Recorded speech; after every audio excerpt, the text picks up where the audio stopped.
Fizemos também mapa geomorfológico do município, que também é de extrema importância você observar as formas do relevo, como é a geomorfologia daquele local. Também, carta de declividade. Quais as declividades existentes, quais os setores onde existem maior declividade.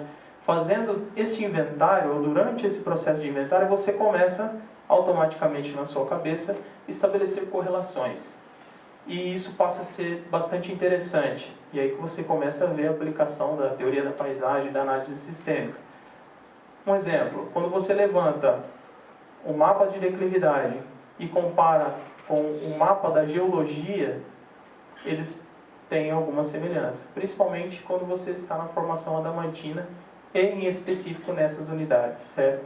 Então, se vocês observarem aqui nesse setor, nesta região mais ou menos, eu tenho o K1 da formação adamantina, o que me traz um relevo plano. Nesta região mais central, eu tenho o K4, que me traz um relevo um pouco mais movimentado. E na região do K5, eu tenho um relevo completamente declivoso. Então você começa, quando você vai fazendo a integração, você começa a observar essas relações e aí acende a luzinha. Bom, então esse ambiente ele possui uma fragilidade maior do que esse ambiente. E aí você vai fazendo a integração de todos os elementos, geologia, declividade, solos, relevo, e aí você vai observando então os ambientes que têm maior fragilidade ou potencialidade. Levantamos também os tipos de solo, tá, no município de Anhumas.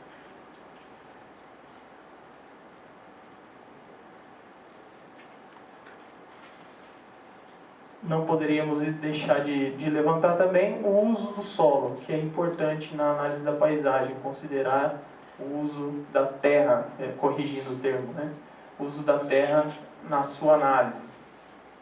Observem que onde o relevo é mais plano, a monocultura se estabelece. Onde o relevo é mais movimentado, dificilmente ela abrange para esses locais. Direção dos ventos também observamos, porque você precisa saber a direção predominante dos ventos naquela região para evitar incômodos, por exemplo, na área urbana e levar a prejuízos aí à saúde pública. Então nós fizemos um levantamento de 10 anos, 2003 a 2013, e que nos permitiu compreender a direção predominante dos ventos. Então você, por exclusão, sabendo a direção predominante, você sabe já o local onde não pode ser instalado, certo? E aí chegamos num diagnóstico, levantamos tudo isso. Depois nós começamos a integrar as informações. Quando nós começamos a integrar as informações, começaram a serem produzidos mapas interessantes. E esses mapas foram de extrema importância para compreender, principalmente, a restrição legal que todo o perímetro do município possui. Então aí nós conseguimos observar as áreas que já seriam excluídas diretamente pela legislação e as que poderiam ser utilizadas desde que as condições ambientais seriam adequadas. Então quando a gente jogou as restrições legais no mapa, apareceu que quase 70% do município é inadequado pela legislação. Seja ela distância de rodovias, distância de cursos d'água, seja ela segurança aeroportuária, seja ela área de preservação permanente, aglomerados populacionais e redes de alta tensão. Quando a gente jogou todas essas restrições, deu um pouco de desespero, para ser bem sincero. Se este município de Anhumas tem a representatividade da região em função das suas características ambientais, extrapola essa informação para a região. A área disponível legalmente passa a ser bem reduzida, né? Então aí a gente foi aí que a gente começou a ter também uma ideia da amplitude dessas restrições legais, certo? E a gente já tem um histórico aqui prudente sobre isso, né? Da restrição legal aplicada no local onde pretende se instalar um aterro sanitário. Então restou-se para nós 32% de todos os 320 km² do município para poder instalar o aterro sanitário. Além disso, nós fizemos também integrações seguindo a metodologia do Ross e Amaral 2009 para determinar as unidades ecodinâmicas. Essas unidades ecodinâmicas, esse é um resultado final da integração, nos permitiu também observar os ambientes onde nós temos instabilidade potencial e instabilidade emergente. E aí nós temos então os graus de fragilidade, certo? Estes graus de fragilidade nos permitem identificar também com uma correlação ao uso do solo os ambientes de maior fragilidade. E além disso, produzimos também, além das unidades ecodinâmicas lá do Ross, nós produzimos também as unidades de paisagem. Essas unidades de paisagem, elas nos permitiram observar com relação à integração do relevo, da geologia, dos solos, das restrições, nos permitiu determinar quais seriam as macro-regiões, vamos chamar assim, ou unidades de paisagem que eu tenho potencialidade para instalar um aterro sanitário. Então nós vimos que numa escala de aumento de fragilidade, as áreas possíveis seriam essa no município, certo? Então, ao sul do município, nós temos uma condição mais adequada, em função da profundidade do solo, em função do relevo ser mais plano, em função do padrão de drenagem ser menos denso, em função de lá não existir tanta intercalação de bancos siltitos e arenitos, siltitos e arenitos, que formam os lençóis freáticos suspensos. Então nós temos aí já um ambiente mais plano e não tem a presença desses lençóis freáticos suspensos, que são considerados ambientes de fragilidade. Então eu tenho mais quantidade de área possível, certo? Mas isso não representa, digamos assim, a certeza de que se eu for aqui neste ponto aqui exato, eu vou lá instalar um aterro sanitário. Não. Você vai ter que descer a escala de detalhe, nós estamos no semi-detalhe, e para o detalhado fazer ensaios do solo, verificar a profundidade do solo, de cada região vai ter sua especificidade, por isso você precisa avançar para a próxima fase. Lembra que eu comentei que eu parei na fase 2, né? Então nós temos aí a oportunidade de avançar para a próxima fase, e aí eu tenho condição de colocar exatamente o local onde eu pretendo instalar o aterro sanitário.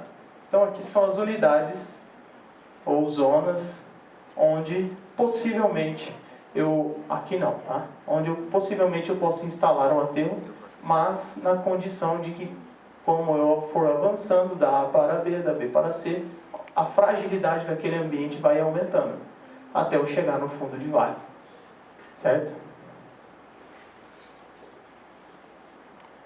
Considerações finais.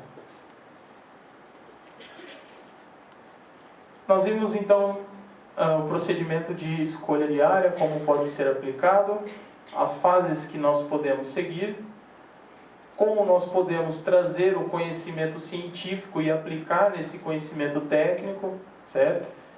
Para estabelecer os ambientes de fragilidade, as unidades ecodinâmicas. E agora a gente entra nas considerações finais. O processo envolve a integração de vários critérios ambientais. Então não é simples escolher a área para aterro sanitário. Envolve uma integração e uma análise de uma série de elementos ambientais. E também socioeconômicos, obviamente. Possui uma importância emergencial em função do cenário atual de disposição de resíduos sólidos. Isso se aplica para o cenário nacional, isso se aplica para o cenário estadual, isso se aplica para o cenário regional, isso se aplica para o cenário local.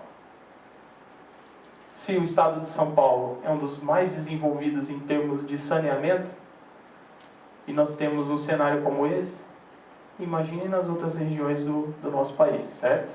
Se não se preocupam com a forma de disposição, muito menos se preocuparão com o local para disposição. Então há uma importância emergencial nessa temática. E nos oferece que nos processos de licenciamento ambiental sejam estabelecidas diretrizes de critérios físicos, biológicos e socioeconômicos de alternativas locacionais para a implantação de aterros sanitários.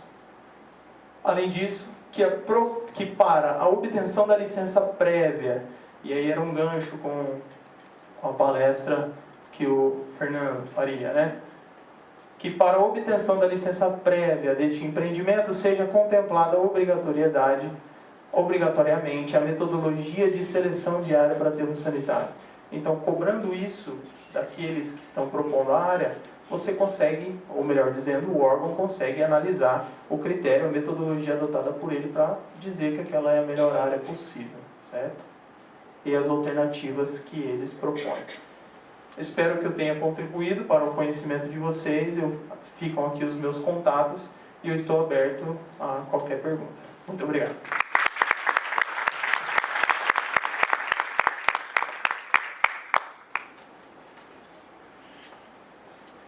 Então, nós estamos abertos às perguntas. Alguma pergunta? Alguém acende a luz aqui só para ficar melhor?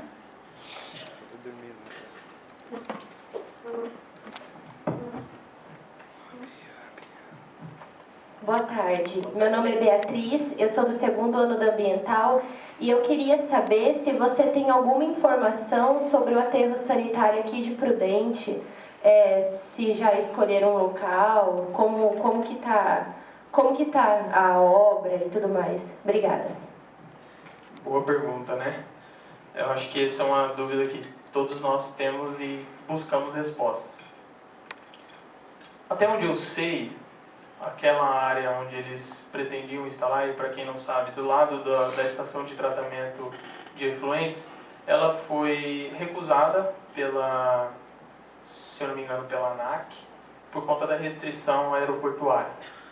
Então nós temos uma restrição de 20 km a partir do centro do aeródromo, dos aeroportos, e nós temos em Presidente Prudente um aeroporto, e puxando um raio de 20 km desse aeroporto, aquela área entrava em restrição, porque você tem, querendo ou não, a presença de alguns vetores que podem prejudicar a rota ali dos aviões. Então, até onde eu sei, essa área ela foi descartada, tanto ela quanto uma segunda opção que estava do outro lado da vertente, salvo engano, por conta dessa restrição aeroportuária. A ideia que eles tinham era muito interessante, que era pegar o chorume gerado pelo aterro, drenar e conduzir para o tratamento na estação de tratamento de efluente de Prudente. Mas por conta dessa restrição aeroportuária, provavelmente também de outros elementos, outros problemas, aquela área ali não foi para frente. Não sei como está a situação agora. Esperamos que resolvam o mais rápido possível, né? Mas a gente sabe que a quantidade de áreas disponíveis, quando você faz um levantamento detalhado como esse, elas são bastante reduzidas. E não temos muito tempo para ficar perdendo aí. Mais alguém?